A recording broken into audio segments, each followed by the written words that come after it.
Welcome back for the next lecture on refrigeration and air conditioning.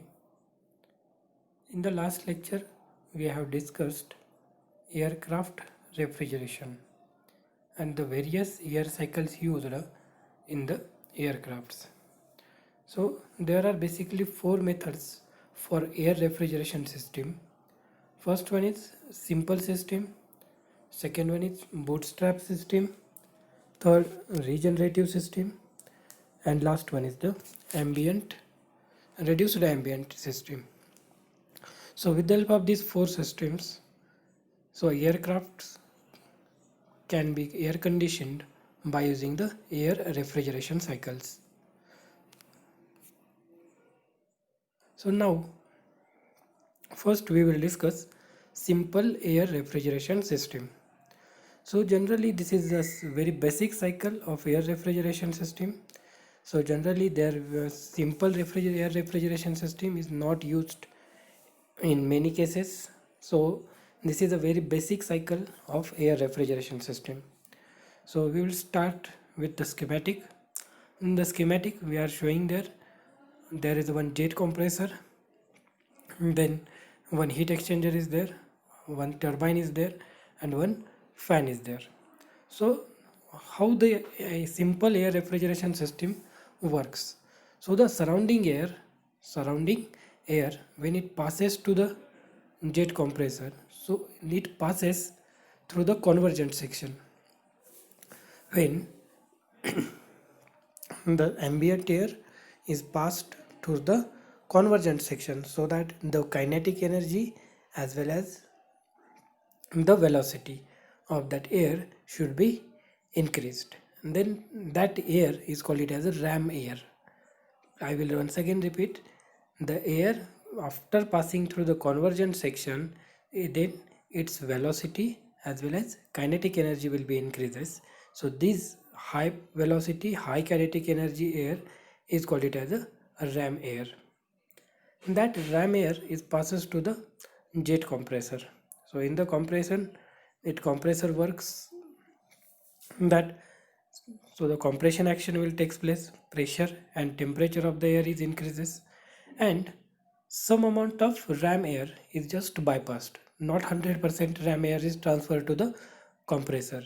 Some amount of air is transferred to the compressor and some amount of ram air is taken for the next work done. So generally this ratio is a 7 to 30 or a 60 40, means 60% ram air is taken out and only 40% air is passes to the compressor, or in some cases the 70% ram air is taken for the operation and 30% air is only transferring to the jet compressor. So after compression, high pressure high temperature air, that high pressure high temperature air is coming out from the compressor, it passes to the heat exchanger. That high pressure high temperature air is passes through the heat exchanger. Now when it passes through the heat exchanger, it becomes a high pressure high temperature air. So the temperature and pressure of that air is high. So when it passes through the heat exchanger, you need another medium for exchanging the heat. So at that time we are using the bypassed ram air. Bypassed ram air is taken for the heat exchanger. Means after compressed hot air is a hot fluid and ram air is a cold fluid. So when these two streams are in comes contact with each other in the heat exchanger, then heat exchange process is there. So that's why compressed air temperature is fall down and the ram air temperature will be increases. So that increased temperature ram air it passes to the circulation fan, and through that circulation fan it goes to the surrounding. So here the work of that ram air is over. Ram air which absorbs heat from the compressed hot air, then that hot ram air is passes to the surrounding through the circulation fan. Now that hot compressed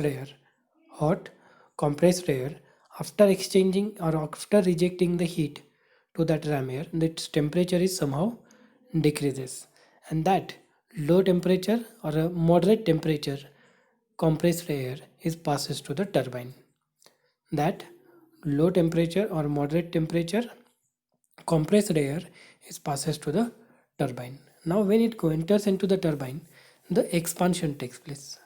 Expansion takes place means sudden decrease in the temperature as well as pressure takes place. So the pressure and temperature of the air is drastically fall down, and that reduced temperature air is passes to the aircraft cabin. That reduced temperature air is passes to the aircraft cabin for the air conditioning purpose. So similar processes are shown on the TS diagram. On the y-axis there is a temperature, on the x-axis there is a entropy. So there are these refrigeration cycles or air refrigeration systems are operating at four temperatures. So first one is the ambient air temperature, second one is the cabin air temperature, third one is ram air temperature, and last one is the main jet compressor. So these are the pressure lines: ambient air pressure line, cabin air pressure line, ram air pressure line, and main jet compressor air pressure line. Now the process is starting from the surrounding air or the ambient air is passes through the convergent section, so that its pressure is increases, at the same time temperature is increases. So this is shown on the 1 to 2 line. This is shown by the 1 to 2 line, vertical line. This process is a isentropic process. So from 1, that is the ambient pressure, to the pressure is increases up to the ram air pressure. Now then some that air is passes to the compressor, where again its pressure is increases and temperature is also increases. So from 2 to 3 it is a compression process, and during that process that pressure is the main jet compressor pressure. Then after that compression, that air is goes to the heat exchanger, where the heat exchange process is there, means that hot air temperature is dropped down. So again from 3 to 4 it is shown by the same curve, because at that moment we are not dealing with the pressure. So the pressure is constant and only heat rejection is takes place. So therefore 3 to 4 it is a heat exchange process, and 4 point lies below the point 3. Now from point 4 it goes, after heat exchanger it passes to the turbine, and where in the turbine the expansion takes place.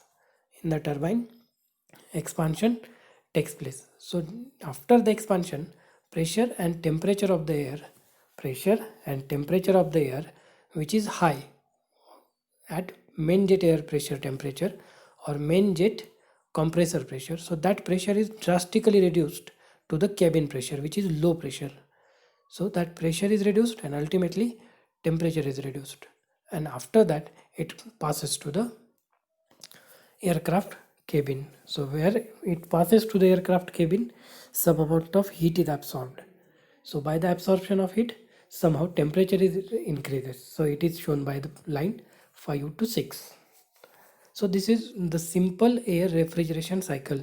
So when the expansion will take place, at that time the turbine is producing some kind of work, and that turbine work is coupled to the circulation fan, so that fan can be revolved. Here the turbine work is not that much more to drive the compressor. The turbine will produce little amount of work, and that work is supplied to the fan. So this is the simple air refrigeration system. Next we will discuss bootstrap air refrigeration system.